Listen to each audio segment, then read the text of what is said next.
Merhaba, hoş geldiniz. Bugün çok güzel bir poğaça yapacağım. Kıyır kıyır, lezzetli dereotlu poğaça.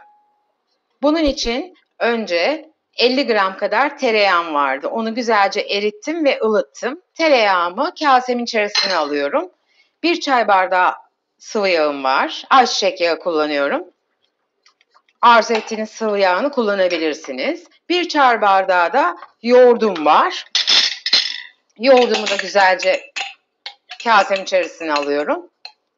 Bütün sıvı karışımımı kaseye aldım ve güzelce bir karıştırıyorum.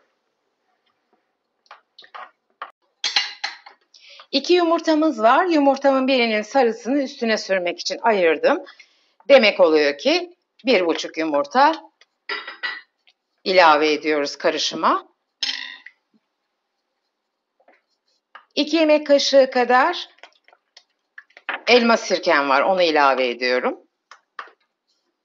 1 tatlı kaşığı şeker, 1 tatlı kaşığı tuz. Güzelce karıştırıyorum. Şöyle dolu dolu bir avuç kadar dereotum var. Dereotu çok şifalı biliyorsunuz. Mümkün olduğu kadar tariflerinizde yer açın. Ama poğaçaya da dereotunun çok yakıştığını düşünüyorum. Hem lezzet olarak hem koku olarak. Görüntüde de şıklık veriyor. Bütün sıvı olan malzememi güzelce karıştırdım. 4 su bardağı elemiş olduğum un var. Ama tabii şimdi ben bunu kontrollü olarak ilave edeceğim.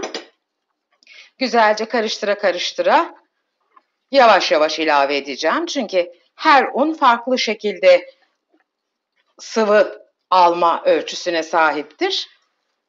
Aynı markadan bile kullanıyorsanız yavaş yavaş ilave ederek hiçbir şey kaybetmeyiz ama eğer kıvamını kaçırırsak sıkıntı olur. Normalde 4 su bardağı yeterli gelmesi gerekiyor. Ama yine de yavaşça katıyorum. Şimdi birazdan da spatulamı çıkartıp temizleyip elimle biraz yoğuracağım.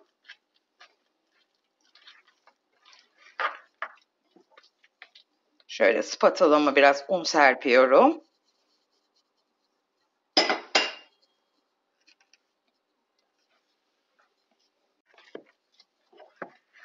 Biraz daha un alıyorum. Zannediyorum şu an tam 4 su bardağını koydum.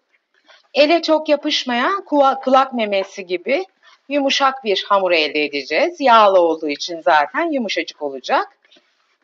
Sanırım bu yeterli. Öyle hamur açacağımız zaman yaptığımız hamurlar gibi çok fazla yoğurmaya da ihtiyacımız yok. Sadece bütün malzemeyi birbirine özdeşleştirdiğimiz zaman hamurumuz hazırdır. Şu an hazır.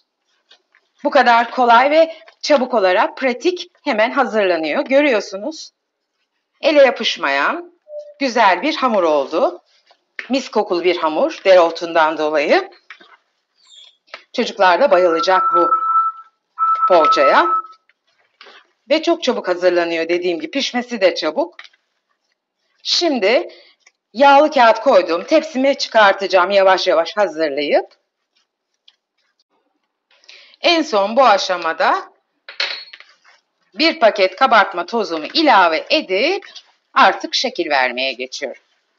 Kabartma tozunu kekte de biliyorsunuz undan sonra son olarak ilave ediyoruz. O zaman daha güzel verim veriyor. Hamurumuzdan bir parça alıyoruz. Avucumuzu açıyoruz ve bir parça peyniri ortasına koyup ağzını büzüyoruz. Ve sonra elimizle şöyle köfte gibi arzu ettiğiniz şekillerde şekillendirebilirsiniz. Tepsimize diziyoruz.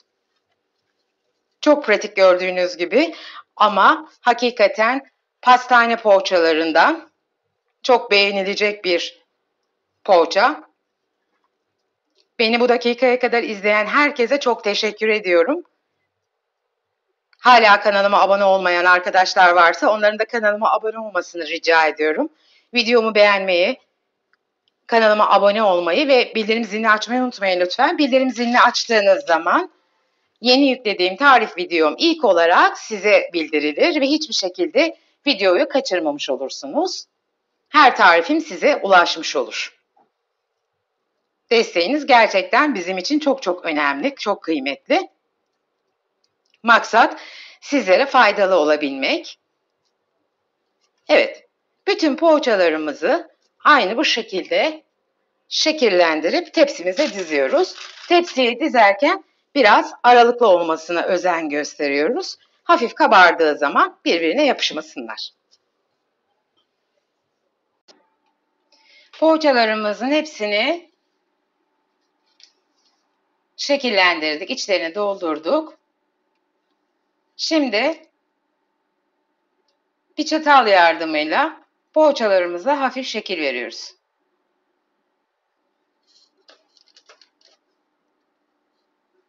Bu arada fırınımı 180 derecede önceden ısıttım.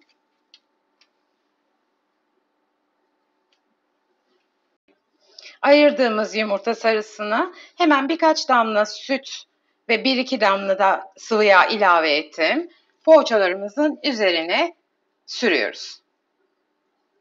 Dediğim gibi fırınım 180 derecede ısındı.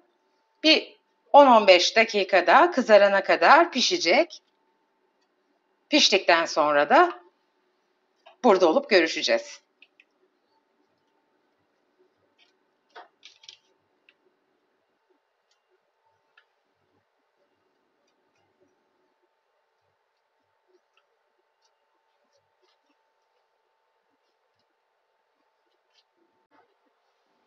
Poğaçalarımız hazır. Şimdi fırına gidiyoruz. Poğaçalarımız fırından çıktı. 180 derece önceden ısıttığım fırınımda tam 17 dakikada piştiler çok güzel. Biraz ılınsın, size iç dokusunu göstereceğim. Evet, poğaçalarımız ılındı. Çok güzel bir şekilde pişti. Altını üstünü göstermek istiyorum. Nasıl güzel anlatamam size. Dokusu da böyle.